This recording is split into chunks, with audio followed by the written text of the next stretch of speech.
Hello বন্ধুরা, এটা দেখতে পাচ্ছেন একটা অ্যাভোকাডো গাছের ফলের দানা। তো অ্যাভোকাডো গাছ মানে ফলটা যখন খাওয়া হয়েছিল পাকা ছিল, যার জন্য এটা আমরা মাঝখানটা দেখছি একটুখানি ছুঁড়ে দিয়ে জ্বালা করে দিয়ে আর বোতলের জলের উপরে রেখেছিল। তারপরে এটা দেখুন গাছ বেরিয়েছে, আর এটা এই কত শিকড় হয়েছে দেখুন। এটা এখন এই জলেই রেখে দেব। আর তারপরে দেখুন এগুলো প্রায় অনেক দিন হয়ে গেছে, মানে বসানো হয়নি, কত শিকড় হয়ে গেছে দেখুন, বোতলের ভিতরেই হয়েছে। তো আর গাছটা কত লম্বা হয়ে গেছে। গাছটা বসানো হয়নি, আমার বারান্দা ব্যালকনিতেই ছিল।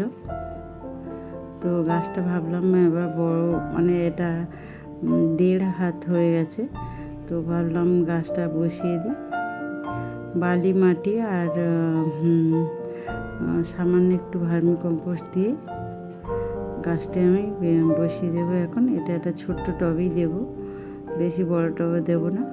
এই যে এটা 6 ইঞ্চি টব। তো দেখুন বেশিরভাগ হচ্ছে কি বালি আছে, বড় বড় নুড়ি টাইপের, মাটি অল্প আছে। তো এই মিডিয়াতে বসিয়ে দেব যাতে জল না ধরে থাকে। আর ফল থেকে গাছ বানাতে তো খুবই ভালো লাগে যে কোনো গাছে। তো আমার ছাদে আগেও কমলালেবু গাছের দানা থেকে মানে গাছ করেছিলাম, বা বেদানা গাছের, এখন সেই গাছগুলি আছে। তো এই দেখুন এগুলো এইভাবে আমি মাটি দিয়ে দিচ্ছি, এগুলো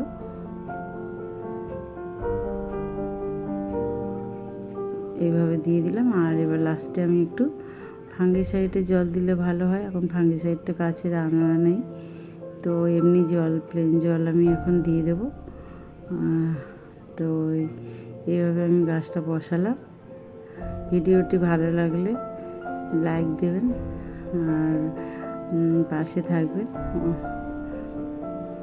তো আজকে ভিডিওটা এইটুকুনি রইল। আর সবাই ভালো থাকবেন। আর ভিডিওটি দেখার জন্য ধন্যবাদ।